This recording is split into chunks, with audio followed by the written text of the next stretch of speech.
is continuously sad that today there are people whom are forgetting the love of Sayyidina Muhammad, and everywhere his Ahlul Bayt and descendants of his Ahlul Bayt are being killed, are being harmed, are being tortured. You don't think that that saddens the Prophet of Allah who's the container of ishq and love, that sees till today that they're forgetting me, they don't love me more than themselves, they don't praise upon me, they don't pray for me, and look how they treat those whom love me. And that's the danger that we entered in now into the time of Sufyan, in which a people will rise and say that, oh, we don't need these people who love Ahlul Bayt, and that naming your children after Ahlul Bayt they will hunt them down. What kind of people are coming that would target that type of love? There are people whom are void of ishq and love of Sayyidina Muhammad, and as a result they attack everything dear to the Rasul. Anything that's dear to Prophet, their target is that. And that's the danger. That's why Mawlana Shaykh was teaching that you shed a tear for them. Sit and think how much you love Prophet and how did this happen? How is it happening now? And why is it that people are not sad? If somebody's child is hurt they call and text for weeks that grant them a recovery, pray for his recovery, pray for this, pray for that. And then what do you think about the slaughtering of a holy family where there are no cameras, there are no videotapes, there are no images to keep sending all over the world so they don't forget. But it's the responsibility of Ahlul Bayt and Ashiqeen to revive that don't let that to be forgotten, don't let what happened in that desert to be forgotten, don't let the blood of these innocent Ahlul Bayt to be forgotten. It's our responsibility that we owe to Sayyidina Muhammad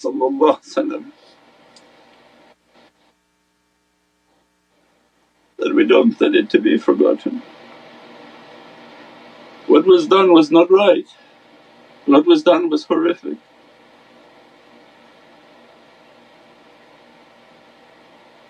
If someone doesn't cry, doesn't say a word, doesn't propagate these videos, these articles about these events of Karbala, the haqqaiq and the realities of Karbala, then when difficulty and hardship enters at your door, don't cry out to anyone, don't ask for anyone's najat, don't ask for anyone's help.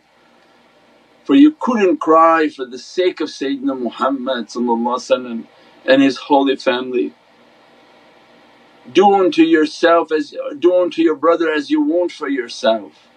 Everything in the fiqh of our deen is about that. Everyone wants to cry for their family and their children and want to promote all over internet when something happens. And for this massacre of the family of Sayyidina Muhammad they don't want to take the post, and then they say, why is there to cry? They achieved the station. Achieving station not your business. Your business is the sadness and the event of what happened. Don't let the world forget what happened, for they're about to do it again. And when they come after your family and your children there'll be nobody to cry for you, because you should close your mouth at that time and say, oh look at the station that my slaughtered family has achieved. Means every person want people to cry for them. But when we ask and teach that, no, cry for those whom greater than us, more blessed than us, and look how the world treated them. Look how what happened in this dunya to these ashiqeen. These are the birds of paradise, the paradise that we wish to walk in. How will we go before them? Greet them in their paradises, ask and ask that grant us access to your paradises, let us to drink from your fountains, to sit in your associations. How could we ask to do that? And we didn't cry here for them. We cried only for our children and for only our family. How can we walk in their paradises? They look to you and say, don't you remember what we did? You didn't shed a single tear for how we died. But now you want to take from these Kawthar, take from these realities. Common sense guides the heart. Nobody has to teach your brain. Your heart tells you that common sense is, these people suffered. These are the people whom I love dearer than myself, and I have to let everyone know this was wrong. These events were wrong. These are the immense realities that Imam al-Husayn brought into this world, and till the Day of Judgment Allah will keep people to remember his accomplishment.